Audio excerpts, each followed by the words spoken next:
And I conclude with one hadith and one final advice. Nabi sallallahu alayhi wasallam, he taught us that in our adhkar al-sabah wal-masa, we're supposed to say, La ilaha illallah wahdahu la sharika lah, lahul mulku wa lahul hamdu wa huwa ala kulli shay'in qadir, 100 times. 100 times. This 100 times could be divided during the day and the night. They don't have to be consecutive. You can say 50 in the day and 50 in the afternoon. But in one day you say it 100 times. And what's the result?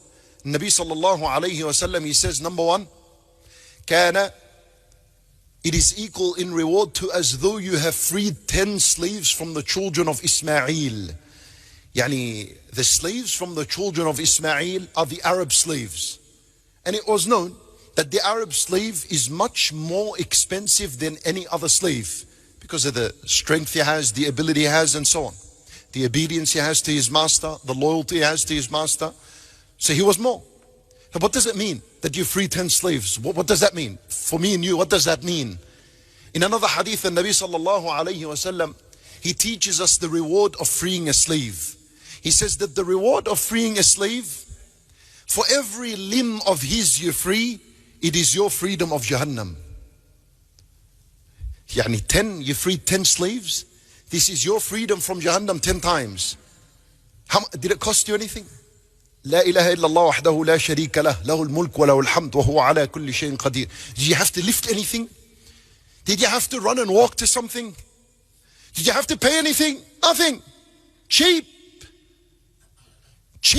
solution from Allah Azza wa Jal. And we still don't value it. Did you say it today 100 times?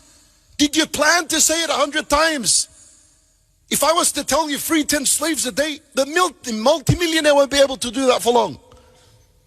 Might do it for a few years and then it's bankrupt. It's not costing you $1. Number two, Nabi sallallahu alayhi wa sallam says, it earns a person 100 hasanat. Well, hasana is precious in Ramadan. Number three, it wipes away 100 sayyat.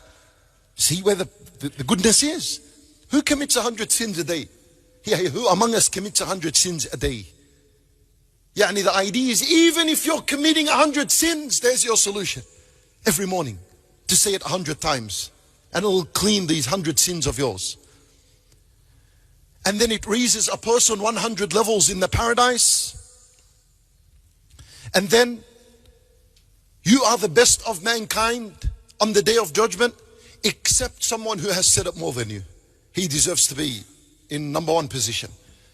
With Salaf rahimahumullah, that when we speak about do you think they said it 100 times?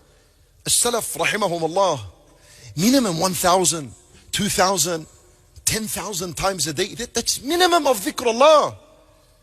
And I'm giving you a reality. If you read the book, Siyar A'lam al-Nubala, a huge book, it speaks about the biography of the Salaf, of the Sahaba, of the Tabi'een. When you read in their biography, you find, وَكَانَ يَذْكُرُ اللَّهَ how many times? And this one 6,000 times, 5,000 times. Old woman, 10,000 times minimum. Quran, reading, all of this dhikr. The biggest effect of it is that it doesn't only bring you closer to Allah, even though that's huge as a reward, but it cleans you from your sins. Which if you realized how big and how huge sins are, you would not waste a second in asking Allah for forgiveness.